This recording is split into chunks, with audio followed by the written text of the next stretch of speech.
Wanda. What's its ring? And I ran. Why you sleep out the night? They are an unusual couple. Oh, I don't think that was ever in question. We just don't know what to expect.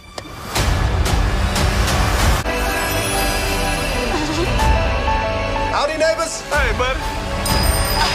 Wanda, what's up? Who are you? I don't know. I think something's wrong here. Wanda, can you read me? Who's doing this to you?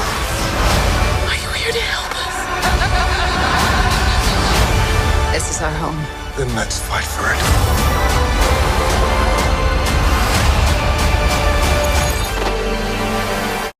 Welcome one and all from YouTube land and social media lands. Welcome to an all new video. So in this video we're going to be doing a season review of the Disney Plus series WandaVision. Ooh, WandaVision. Yeah. So we're going to be doing that and we're going to be talking about every single episode. I decided to do it as one whole season versus each episode just to have a little more fun, to make it a little more compact too as well, so that, you know, sometimes, you know, you can go on and go on and go on and go on and go on. Yeah, like that, you know what I mean? Anyways, so we're going to be doing that. So before we do that, make sure you hit that subscribe button so that you don't miss out on any the videos I put up or it's something you might not have seen yet. And also hit that bell notification button so that you are aware of when a new video drops too as well. And if you're a fan of my content, please check out my other social media platforms, such as Facebook, Twitter, and Instagram for other cool content as well. And like I said before, let's get right into this.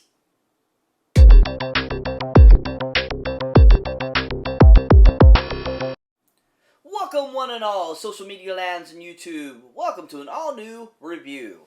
So in this review, like I was saying before, we're going to be doing a Season 1 review of the great television series from Disney Plus, WandaVision. Ooh, WandaVision. So this is MCU's newest venture into the MCU. It is the start of Phase 4 of the MCU too as well. So this is kind of the beginning of getting us into what's going to come next for the amazing phase of the Marvel Universe. So that's going to be really cool. So WandaVision, of course, is in 9 episodes, basically, is what they ended up doing. I don't know why they decided to go with only 9. I don't know why they didn't go 10. But they decided to only do 9 episodes, which I find kind of odd. But at the same time, it still was an amazing 9 episodes. Now, of course, this also, you know, brings back the return of some great Marvel characters and actors that were just amazing at their roles. So, of course, first off, we got you-know-who, Miss Wanda Maximoff herself, Miss Beautiful, Gorgeous Elizabeth Olsen! Oh, yeah! Elizabeth Olsen! Woo! Oh, Elizabeth Olsen. Wow. She is an amazing actress, but she's also so gorgeous. Absolutely love her in this role. I think she's great as Wanda. I pretty much have always enjoyed her in anything else I've also seen her in. And she is just a real, you know, amazing pleasure to watch. She did such a superb job as, you know, Wanda in this series, giving us such great emotion, great, you know, setbacks, great just all-around performance, and bringing, you know, basically kind of the origin story of, you know, who Wanda is, you know, and kind of her dealing with the grief of losing so many people in the last few years, you know, in her Marvel, you know, debut / kind of her timeline in the MCU. Now, of course, you know, she brings back another great character along with her, Mr. Vision himself, Mr. Paul Bettany. Oh, yeah, Paul Bettany. Woo! Absolutely love Paul Bettany. First movie I ever saw him in, A Knight's Tale. He was so awesome in that film. He was so hilarious, so awesome. And anything else he's done has always been on point and amazing. A Beautiful Mind, you know, and so forth. He's just awesome, and he's been a great Vision. I think he's one of the best choices to play Vision. He was on point perfection as Vision, especially with his introduction, you know, in Age of Ultron. We've seen him in Civil War. We saw him in Infinity War. We got to see him in, you know, WandaVision, so forth, and he just was so amazing. And these two, as a dynamic duo, was just a really good, amazing pairing, I feel. And they have really brought WandaVision to a great new level. Now, if you're not familiar with what WandaVision basically is about, basically the premise of WandaVision, like I said, is an origin story of Scarlet Witch, basically. Kind of gives you a breakdown of who she is, kind of how her powers have changed and multiplied over her time in the MCU. Kind of, did she already have powers? Did she already, was it just the Mind Stone that brought that out of her? Or did she have powers before? It gave you an origin story and kind of how she was dealing with her grief of losing Vision and with losing her brother, Quicksilver. And just kind of dealing with all the after effects of Endgame and so forth. And so pretty much each episode was basically kind of like a little more unraveling of, who Wanda is. What's going on with Vision? What's going on with Wanda? What's going on with the world? And so forth. And we get to introduce to so many new characters and stuff like that throughout the series. That was just a real great pleasure as well. Now, if you're familiar with the comics, now, spoilers ahead here, people. I'm going to be basically kind of breaking down each episode. And talk a little bit about comic book history for WandaVision. So if you're familiar with the comic books, there is a common thread between Wanda and Mephisto. Now, a lot of people were rumoring, saying they thought that Mephisto was going to be the main antagonist in this film, not Agatha Harkness. And unfortunately, I feel, even though they didn't show that and that it was under Mephisto, I still think Mephisto is going to be playing a big part further down in the MCU's Phase 4. Because there are so many elements from the comic books that were introduced into WandaVision. The fact that Wanda all of a sudden was pregnant. Like, how did that happen? And where did they come from? Like, Vision and her didn't show them, really, being sexual or anything like that. But also at the same time, why was she all of a sudden pregnant so fast and gave birth within a 24-hour period? So that is actually a comic book line that you could find in the comic books about her basically, the children are actually offspring of Mephisto's, and that Mephisto actually created them to grow inside Wanda and put a part of himself in there so that he could be broken out of the dark dimension to come to Earth. So that kind of timeline is kind of what they're saying is actually going to be going on with how WandaVision kind of played out, and that's a part of what Phase 4 is going to be about, and kind of what Doctor Strange 2 is going to get into about the Multiverse of Madness. So that'll be interesting to see if that does come true. But to break down basically the episodes, as we went through, like I said, there was 9 episodes. The first one was kind of like an introduction to this new world that Wanda has created, and kind of how Vision and Wanda's life is kind of, and it's played out in like a 50s sitcom. And so we kind of get a little bit, introduction into that, and kind of how, Wanda's kind of behind what's going on. Then you go to episode 2, now we're in the 60s, it's more like, Bewitched, the Dick Van Dyke Show and stuff like that. You get that kind of vibe from it, and all of a sudden, we get this funny magic show. Vision seems like he's drunk. We get all this kind of funny stuff in this one, and that's very 60s comedy style-esque, like, sitcom. And we get to understand a little bit more, some funny things start to happen. We see red on Wanda's hand, even though it's still in black and white. We see this little toy helicopter that has an emblem of like a sword on it, which is kind of like, oh, is that an introduction to the team of Sword? Interesting. And it kind of plays out, and all of a sudden they turn into color. Then we go to the third episode, and all of a sudden Wanda's pregnant. And it's been 12 hours, and she's already 4 months pregnant. And by the end of the episode, all of a sudden, she gives birth to twins. And you're like, interesting. Like, how did that even happen? That was like within a 24-hour period, she gives birth. And it's like, she just was considered pregnant. And it's like, whoa, that, like I said, brings up the Mephisto idea. And that's going to be further down the line, and what's going to kind of draw into Multiverse of Madness and all that kind of stuff. And kind of, encompass Spider-Man 3 as well. Spider-Man No Way Home. And there's so much craziness going on in this episode. Just everything that's going on. The introduction of Monica Rambeau. And kind of like who she is and what she's about. Then we go on to episode 4. Where we learn even more about Wanda. And episode 4 kind of brings out, it goes to the 80s, and now the twins all of a sudden grow to be 5 years old, and then they grow to 10 years old. And we're introduced more to Agatha Harkness, and just known as Agatha at the time. And she all of a sudden is just popping up all the time, and Vision's talking to her, and, you know, kind of getting suspicious about things, because, you know, Vision is so intellectual that, you know, he's kind of finding this a weird scenario, and he feels like things aren't being told to him. And as the boys grow, they get a pet, they get a dog, and then all of a sudden the dog disappears, and we have no idea what happened to the dog, except that, you know, unfortunately when they find him, he's supposedly dead. And you're like, what's going on here? And you get a little bit more view about what Westview is and stuff like that. And you get all this craziness that's going on, and just a really kind of a big turn of events, you know, of the boys all of a sudden growing and being able to grow themselves faster and make themselves older. That's kind of an interesting concept too, and you learn about that, and you can see Wanda's kind of being puzzled by this, because supposedly Wanda is running this whole thing, and so we keep going on and we see this.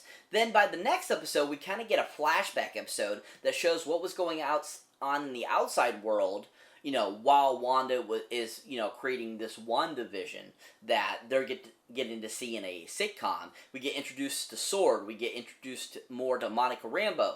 We get introduced once again to a couple great characters that have already popped up in other Marvel films, such as Darcy and Agent, which I always forget his name. I always forget it. Jimmy something. And kind of what's going on there, and kind of how they're, you know, staked out outside of Westview, and trying to figure out what is Wanda doing there, and what, you know, is she the only one controlling this? Is there other elements, you know, going on and stuff like that? Then finally we go to the next episode, which is the Halloween Spectacular, and we get a great glimpse of the original, you know, Wanda Maximoff or Scarlet Witch's original costume, and we get an original Vision costume. And there's a giant trick-or-treating, you know, episode going on, and other crazy things going on, and Vision starts to find out more stuff, and, you know, stuff like that, and, you know, Wanda's dealing with more things and stuff like that, and then all of a sudden, at the very end of the episode, all of a sudden, who just pops up? Quicksilver, her dead brother, and being played by Fox's own Evan Peters. Like, whoa, what the heck? Like, what's going on here? This is crazy! And then basically, you know, as the episodes go on, you know, 7 and 8 and 9, you know, basically are, you know, more backstory. We're learning more about Wanda, you know, how she stopped. It seems like she actually stopped the bomb, the Tony Stark bomb, from going off in her, you know, Sokovia, when her parents were killed and her brother survived. We kind of get a glimpse into kind of her days at Hydra and dealing with the Mind Stone, and how we think the Mind Stone just helped bring out what was already inside Wanda, kind of is what they're talking about. We get introduced that, you know, Agatha Harkness finally tells her that she's Agatha Harkness, and that she's actually behind all that's going on in Westview, and that it's just not Wanda. But then, as you further go along, we find out even more that, yes, Wanda is the one that has created all this. You learn that this happened because of her grief. She finds out that Vision had a property for them to live at. And basically, when she goes to that and she has a mental breakdown, basically, is when this whole hex basically gets developed. We see that Monica, she starts to become the character known as Photon throughout these episodes too, because she keeps going through the hex, and it's basically molecularly changed her body structure, and it's bringing and turning her into Photon, which is a character that's in the comic books. So, I mean, as we go on, there's so much that's going on, and we're learning all this, and we're seeing all this interesting, you know, Scarlet Witch, you know, stuff, like, you know, oh, was she actually, you know, has powers before the Mind Stone was put on her? Like, where does that leave that? Is that kind of Marvel retconning what Age of Ultron was doing? That maybe Wanda already had powers and didn't know that, and that she didn't really fully understand them? And as this, you know, series went on, we learned more and more. We found out that our Agatha Harkness had the Darkhold, which is the Book of the Dead. And each episode just was so superbly done, from the CGI to the acting to the whole storyline was just so amazing. And finally, when we get to the end, we get to the finale episode, she actually eventually, Wanda actually becomes the Scarlet Witch officially, because basically her and Agatha, you know, fight it out. Vision fights out with newfound white Vision, that we get to find out that the original body of Vision was taken by Sword and actually wasn't stolen by Wanda, and actually is turned into a super weapon, basically. And Vision that was created by Wanda, which we find out that, this Wanda's Vision isn't the dead Vision, it's actually a memory Vision from her powers, which we see throughout the series that she has become so powerful, and that he's able to break through to the White Vision and show him his memories so that he stops being the mindless machine that he is. But we don't know what's going to happen with him because he just all of a sudden disappears and we don't see him the rest of the episode. But then we get to see all this craziness. We get to see a couple, credit scenes that, show Monica Rambeau talking to a Skrull, and that kind of, encapsulates what's going to happen to Captain Marvel 2 and bring us to Secret Invasion. And then we see Wanda learning the Darkhold book and all of a sudden hearing her kids. And so if her kids were just a part of her hex, but yet she's still hearing them, doesn't that mean that they still really are real? That they weren't a part of her despair? So that basically shows us that the kids are still alive somewhere. And that also leads to the whole Mephisto sound, which is really interesting. And I'm really hoping that they take it to that, because it would be really cool if they do bring in Mephisto to the Marvel Universe and give us this really cool character who I don't know a lot about. I haven't read his comic books. I haven't really read much about him. But just the whole idea of the character just seems so cool, and I really like to see that happen. But all in all, WandaVision was an amazing show. All 9 episodes were so well done. Like I said, basically, it gave us the encompassing of what all happened. Basically, Wanda decides to take the Hex down and goes and lives in the mountains somewhere and is learning about the Darkhold and learning more about her powers and who the Scarlet Witch is. And we get to see that a little bit, too, in that post-credit scene as well. So if you haven't watched the final 2 episodes or anything like that, definitely stay afterwards for the post-credit scenes. There's 2 in the finale. There's a little one in episode 8-2 showing Monica being taken by Quicksilver. And you find out also who Quicksilver really is, too, as well, which is a really cool aspect, too. And basically, they really did encompass everything except for the fact about the children and how how did she get pregnant and give birth to these children, and they don't seem to really be a part of the Hex. So it's like, what was really going on with that? Because that's really the only thing that they really don't answer. But they do conclude pretty much everything in a very great way in the finale. If you haven't seen WandaVision yet, definitely check it out on Disney Plus now, people. It's an amazing series. Everything about it was, like I said, so fantastic. I love that we got to learn more about Wanda. I love that Marvel is retconning things to make it more fluid to the comic books. I love the fact that, both Paul Bettany and Elizabeth Olsen have continued playing the characters and making them so amazing and awesome. It's just a really amazing series. If you haven't seen it, like I said, go check it out now on Disney Plus. All 9 episodes are out. This is a great series. I hope it comes out on Blu-ray so that I can pick it up and have it for a collection, because it just was so superb. And we learned so much from it and thought that it was just a really fun concept too as well. And a great introduction and start to the new phase in the Marvel universe. So that's it for this review, guys. As always, thank you for watching. Thank you for liking. Also, thank you for subscribing. And if this is your first time here, or you have been here before, don't forget to check out any older, newer videos you might not have seen mine yet. And as always, people, check out my awesome, amazing links down below, especially for my Patreon page, where you can see awesome and cool and amazing outtakes, bloopers, and all kinds of cool stuff, and see my next projects in the works and so forth. So definitely check that out too, people. And as always, people, I will catch you in the next one.